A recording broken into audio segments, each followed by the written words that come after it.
యేసుక్రీస్తు నామములో మీ అందరికీ శుభములు. ఈరోజు మనము లూకా సువార్త నుండి ప్రశ్నలు మరియు సమాధానములు తెలుసుకుందాం. 1. యేసు తల్లియు సహోదరులను యేసు ఉండి ప్రదేశమునకు వచ్చిరి గాని ఎందుకు యేసు వద్దకు రాలేకపోయిరి? జవాబు: యేసు తల్లియు సహోదరులను యేసు ఉండి ప్రదేశమునకు వచ్చి జనులు గుంపులుగా ఉండుట చేత యేసు వద్దకు రాలేకపోయెను. 2.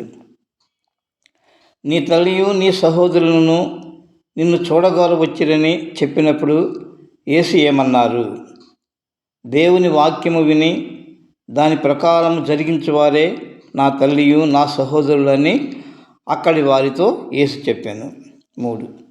యేసు మరియు ఆయన శిష్యులు సరస్సులో దోణి ఎక్కి పోవుచుండగా యేసు నిద్రించినప్పుడు ఏం జరిగింది?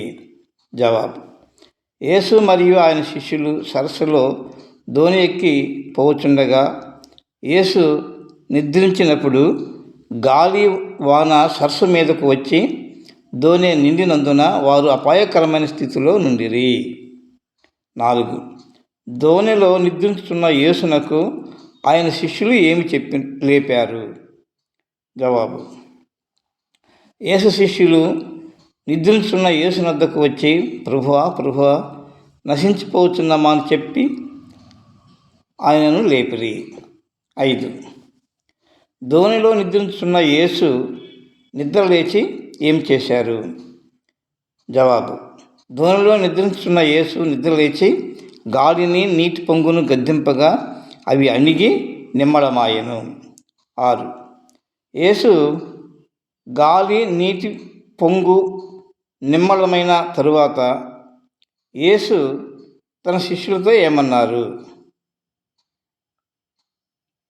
జవాబు: యేసు గాలిని నీటి పొంగును నిమ్మలపరిచిన తరువాత మీ విశ్వాసం ఎక్కడ అని తన శిష్యులతో అన్నారు. 7. యేసు గాలిని నీటి పొంగును గద్దించి నిమ్మలపరచుట యేసు శిష్యులు చూసి ఒకరితో ఒకరు ఏమనుకున్నారు?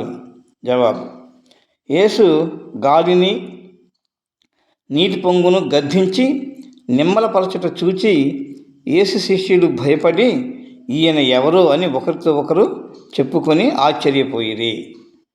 ఈ వీడియో మీకు నచ్చినట్లయితే లైక్ చేయండి, షేర్ చేయండి, సబ్స్క్రైబ్ చేయండి, మీ కామెంట్లు కూడా పెట్టండి. Thank you.